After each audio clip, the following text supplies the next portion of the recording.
오늘 볼 책은 성경의 탄생입니다. 여러분, 믿음의 회의 느낀 적 있습니까? 내 믿음이 혹시 내 자기 확신 아닐까? 자기 암시 아닐까? 혹은 누군가의 교육과 세뇌에 의해서 확실하지도 않은 거고 존재하지도 않는 건데 내 스스로 믿고 있다는 게 아닐까? 이런 의심이 든 적이 있나요? 저는 가끔씩 이런 의심이 듭니다. 하나님이 정말 들으실까? 하나님이 정말 계실까? 그럴 때마다 제가 하는 거는 믿음에 대한 객관적인 자료를 찾아보는 것이에요. 자, 우리의 몸이 창조되었을까요? 진화되었을까요? 이 우주가 존재하는 게 어떤 직접 존재자가 만든 것일까요? 아니면 우연히 만들어진 것일까요? 이런 것들에 대한 증거를 찾아보는 것도 있고, 이렇게 객관적인 증거를 찾다 보면은 하나님에 관한 수많은 증거가 이 땅에 남아있고 우리 몸에 남아있음을 알게 될 수 있습니다. 오늘 볼 책은 바로 이 책도 바로 그런 증거에 의해서 쓰여진 책이에요. 여러분, 성경에 하나님 말씀이라는 믿음이 우리 안에 있잖아요. 하나님 말씀이라는 증거는 뭘까요? 근거는 무엇입니까? 또 이 성경이, 하나님 말씀이라고 하는 이 성경이 하나님께서 쓰신, 맨 처음에 쓰신 그 원본과 지금 이 들고 있다는 우리 이 성경이 똑같다고 볼 수 있는, 변하지 않고 이렇게 전해졌다고 볼 수 있는 근거와 증거는 무엇일까요? 19세기 유럽의 사회학자들, 철학자들, 또 과학자들, 신학자들까지도 어떻게 생각했냐면은 이 성경은 이집트 신화나 유럽, 북유럽 신화처럼 신화에 불과하다고 생각했습니다. 그래서 여기는 인간의 오류도 들어가 있고 상상력도 들어가 있는 그런 수많은 책들 중에 한 권이 성경일 뿐이다, 이렇게 생각했습니다. 그래서 여기 성경에 오류가 있는 건 당연하고 실수가 있는 건 당연하다, 이렇게 생각했어요. 근데 이런 유럽의 학자들을 생각을 완전히 부숴버린 사람이 이 책의 저자인 닐 라이트 푹 박사입니다. 이 책에서 닐 라이트 푹 박사는 성경의 말씀이 원본과 그대로 동일하고 또 이 성경이 어떻게 하나님 말씀이라고 믿을 수 있는지에 대해서 정확한 근거와 또 증거를 제시하고 있어요. 그래서 이 책은 그런 근거와 증거를 제시하고 있기 때문에 약간 난이도가 있습니다. 별 5개가 전공자가 읽는 책이고 별 1개가 초심자가 읽는 책이라고 한다면 이 책은 한 별 3개쯤 돼요. 쉽지 않은 책이죠. 그러나 쉽지 않기 때문에 읽을 만한 가치가 더 있습니다. 이 책에는 수많은 보물들이 숨겨져 있고 성경이 왜 하나님 말씀인지, 또 어떻게 이 성경이 변하지 않고 우리 손까지 오게 되었는지, 그 모든 과정들을 증거와 근거를 통해서 하나 설명하고 있기 때문에 그래요.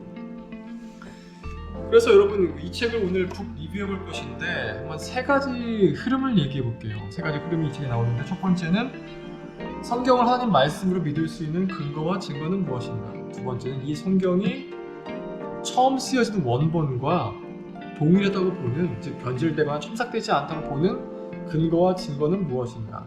마지막으로 3번째로 이 책 마지막 부분에 나오는 것인데, 가톨릭 성경과 개신교 성경이 차이가 있거든요.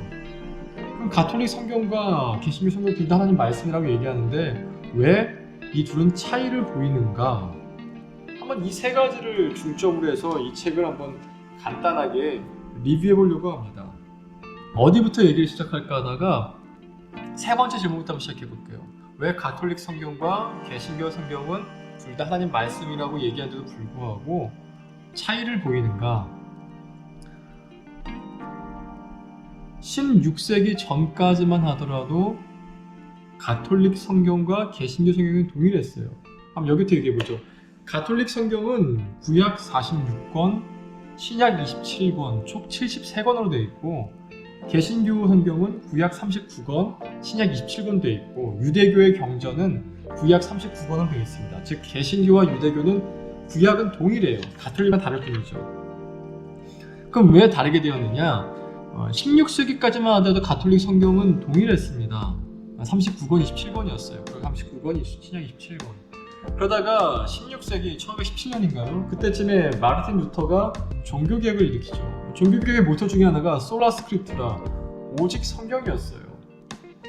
즉 서로 보았을 때 맞지 않는 것들을 제거하는 나갔던 게 어떤 종교개혁의 첫 번째 이유였거든요.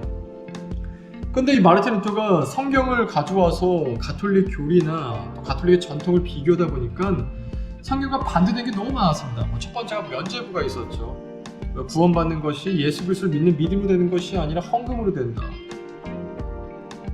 성경과 맞지 않았죠. 또한 연옥교리. 천국과 지옥 외에 천국 갈 만큼 착하진 않지만 지옥 갈 만큼 나쁘지도 않은 사람은 연옥에 가서 시간을 보내게 된다라는 이 교리도 성경과 맞지 않았어요. 왜냐하면 로마서에 분명히 나와있죠. 모든 사람이 죄를 범하였습니다. 사람 보기에는 죄인이 아닐지 모르겠지만 하나님 보시기엔 죄인이라는 얘기예요. 또 한 가지 교리가 교회의 전통과 성경의 교리를 같은 권위를 준다라는 그 방침이 가톨릭 교회에 지금도 있고 그 당시에도 있었거든요. 이 세 가지가 마르틴 루터 보기에는 성경과 너무 맞지가 않았던 것이에요. 그리고 성경을 들어서 얘기하니까 가톨릭에서도 성경과 맞지 않느라는 그런 자각적인 운동이 많이 나왔습니다. 그래서 어떻게 했냐면은 1545년에 가톨릭 교회에서 트렌트 공회를 열게 됩니다. 트렌트 공회를 열고 거기서 7권의 구약 성경을 더해버렸어요. 왜 더했느냐? 이 7권의 성경이 자신들의 교리를 뒷받침할 수 있도록 만든 것이죠.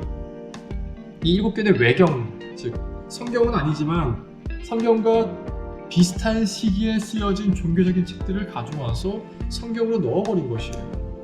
바룩서라든지 마카베오 상하 같은 것들을 가져와서 자신의 성경 안에 넣어버렸습니다. 그리고 연옥교리, 교회의 전통, 성경의 말씀만큼 중요한 권위를 가진다는 건지 이런 것들을 정당화시켜버렸던 것이에요.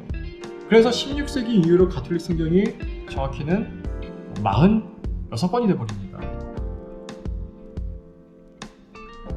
그렇다면 이렇게 가톨릭이 갖고 온 것이 하나님 말씀인가 했을 때 그렇게 볼 수 없다는 것이죠. 자, 우리가 성경을 하나님 말씀으로 보는 가장 큰 이유는 뭐냐면은 예수님께서 성경을 하나님 말씀으로 보셨기 때문이에요. 예수님 당시에 이미 구약은 완성되어 있었거든요. 구약 39권은 완성되어 있었고 그 모든 39권의 성경을 예수님께서는 하나님 말씀으로 다 인정하셨습니다. 모세오경, 예언서, 선지서, 시가서 모두 하나님 말씀으로 인정하셨어요. 그리고 신약 같은 경우에는 신약 예수님 위에 쓰여지지 않았습니까? 예수님께서 사도들에게 이렇게 말씀하셨죠. 너희를 받아들이는 것이 곧 나를 받아들이는 것이다. 즉 사도의 권위를 인정하셨어요. 그렇기 때문에 교회에서는 사도들의 말인 신약 성경을 하나님 말씀으로 인정하는 것이죠. 그런데 예수님 당시에 있던 그 성경이 모두 39권이었습니다. 그거에 대한 증거가 이 책에 나와요. 예수님과 사도들이 보던 그 당시에 구약 성경은 39권이었음을 이 책에 정확히 나옵니다. 그래서 우리는 39권만 성경으로 보는 것이에요. 근데 가톨릭은 거기에 1권을 더해버렸던 것이죠. 그래서 이제 첫 번째 질문이 나왔죠. 왜 성경을 하나님 말씀으로 보는가? 예수님이 이렇게 보시기 때문에. 그럼 두 번째 질문, 그렇다면 이 성경이 변화되지 않고 우리 손에 와줬는가? 변질되지 않았는가? 원문과 지금의 우리 갖고 있는 것은 똑같은 것인가는 한번 이 책을 읽어보시기를 권면합니다. 구약의 사본이 5,000개가 있고요. 신약의 사본이 25,000개가 있어요. 그 5,000개와 25,000개의 사본을 모조리 다 비교해가지고 지금의 갖고 있는 성경과 동일한지에 대해서 이 책은 정확하게 얘기하고 있어요. 구약의 사본 중에 제일 오래된 게 몇 세기일 것 같아요? BC 10세기에 밝혀진 다윗의 시편 사본으로 추정되는 것이 나왔습니다. 또 신약의 사본 중에 가장 오래된 것은 AD 60년대 쓰여진 것으로 추정되고 있는 마태복음의 부분이에요. 그래서 성경은 우리가 갖고 있는 사본이 원본과 동일한 시대에 쓰여진 그것과 동일한 것이 우리 손에 있어요 지금. 그래서 사본학적으로 봤을 때는 이 닐라이프시 그런 말을 합니다. 만약에 성경이 사본학적으로 봤을 때 원본과 다르다고 본다면은 지금 우리가 갖고 있는 모든 책들, 타키투스의 역사라든지 호머의 일리아드라든지 하다못해 셰익스피어의 작품까지 모두 그것은 원본이라고 볼 수 없어요. 모두 내용이 변질되기로 봐야 돼요. 그 정도로 성경의 사본학적으로 봤을 때 성경을 이것은 원본과 동일하다고 사본학자들은 100% 확신합니다. 우리가 어떻게 믿느냐와 무엇을 믿느냐가 있어요. 어떻게 믿느냐는 우리가 믿으면서 그 믿음을 드러내며 살아가는가, 즉 경건하고 거룩하고 살아가는가, 열정적으로 살아가는가가 어떻게 믿는 거냐면, 무엇을 믿느냐는 믿음의 내용입니다. 우리가 믿는 내용은 무엇인가, 어떻게 믿느냐도 굉장히 중요합니다. 이 어떻게 믿느냐에서 개신교 교회가 많은 실패를 했었죠. 너희 믿는다고 하면서 왜 이렇게 성 문제가 많냐, 너희 믿는다고 해서 이렇게 돈 문제가 많이 일어나냐, 부끄럽다고 생각합니다. 우리가 고쳐야 될 부분을 생각해요. 이런 면에서 가톨릭 교회가 우리가 더 위에 있는 것처럼 보일 때가 있습니다. 신부님들 결혼도 안 하는데, 신부님들 성당에서는 이상한 소리도 안 들리더라. 안 들리는 건 아니지만 그래도 개신교회가 뭐라 할 부분은 아니라고 생각합니다.